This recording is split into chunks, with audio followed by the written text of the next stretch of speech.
selamat datang di podcast kesayangan kita, yaitu Celizi, cerita mahasiswa gizi.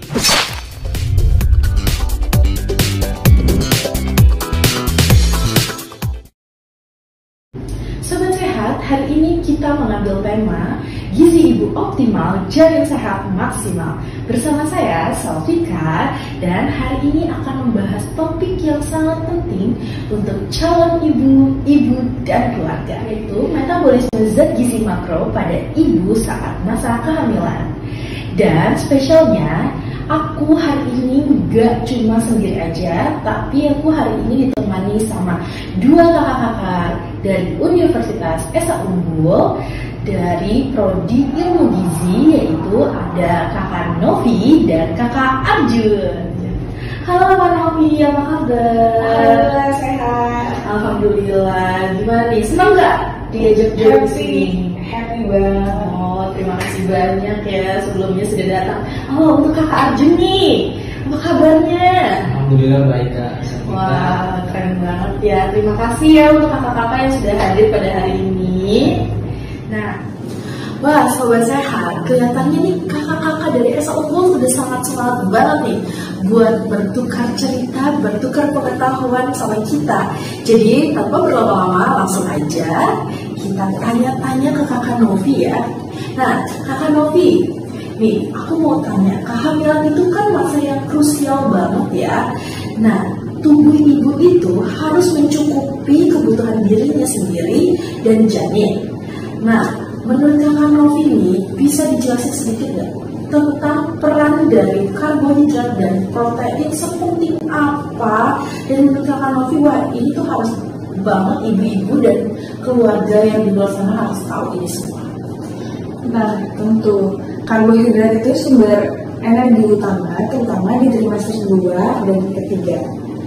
Tubuh ibu akan lebih mengandalkan glukosa untuk perkembangan janin dan plasenta.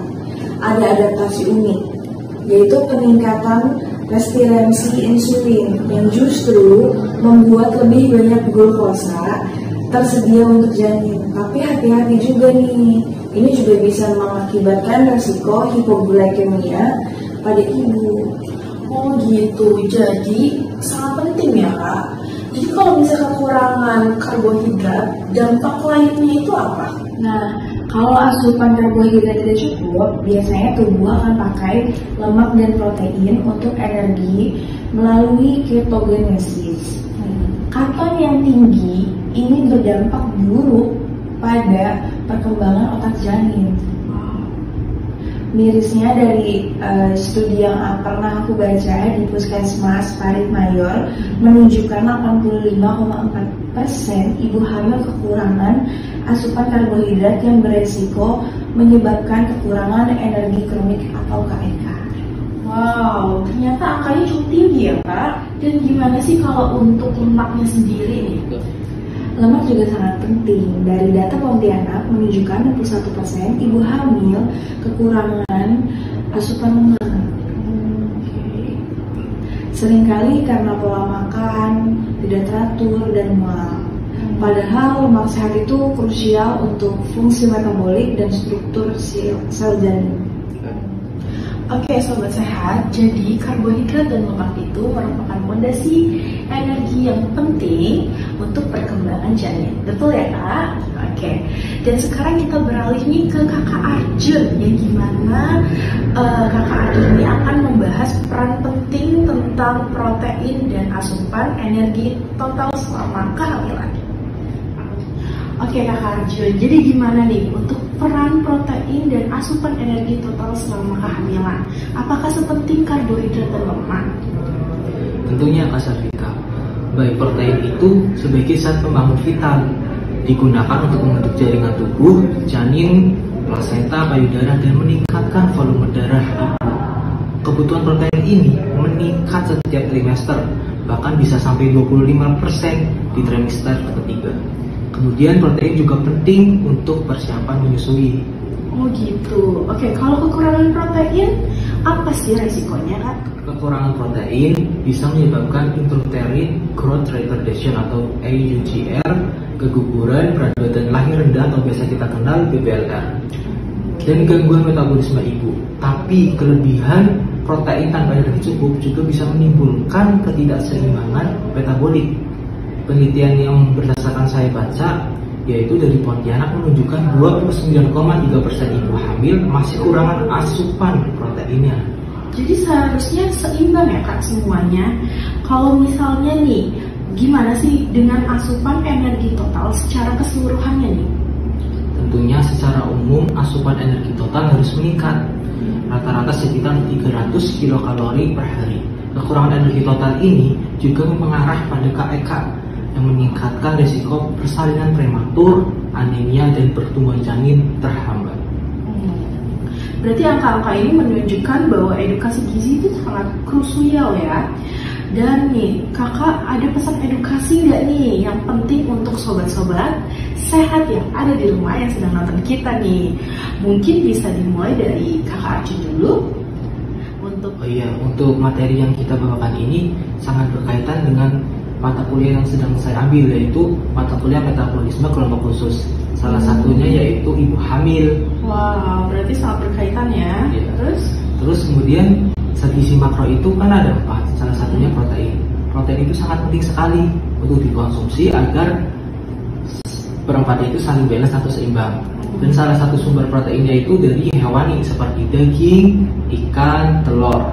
Dan dari protein nabatinya yaitu seperti yang kita sudah ketahui, yaitu tempe dan tahu. Perhatikan juga jumlah asupan berdasarkan trimester kehamilan.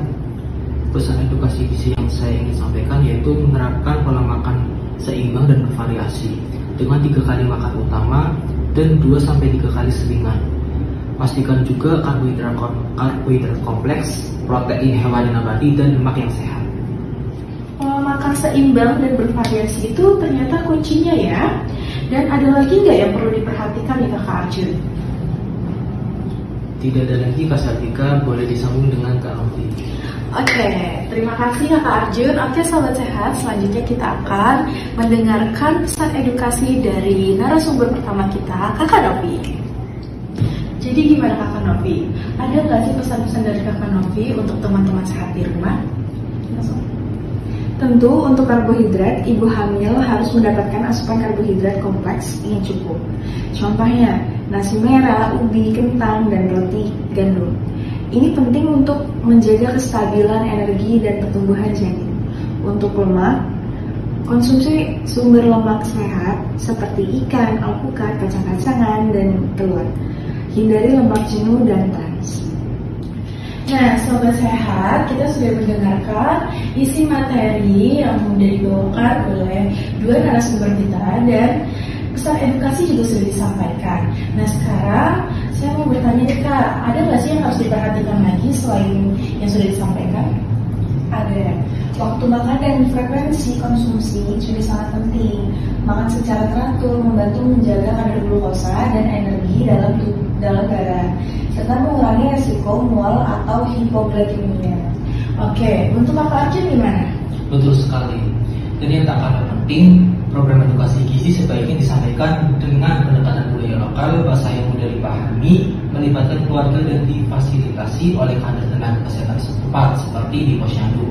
Karena faktor sosial seperti tingkat pendidikan dan kepercayaan terhadap makanan sangat mempengaruhi keberhasilan intervensi gizi.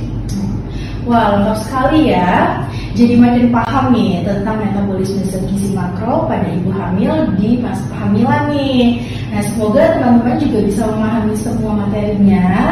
Untuk itu, saya Salvika pamit undur diri. Oke, terima kasih untuk Kakak Novi dan Kakak Arjun yang sudah menyempatkan hadir pada podcast hari ini. Oke, untuk Sobat Sehat, saya akhiri video ini. Terima kasih dan salam sehat untuk kita semua. Bye-bye.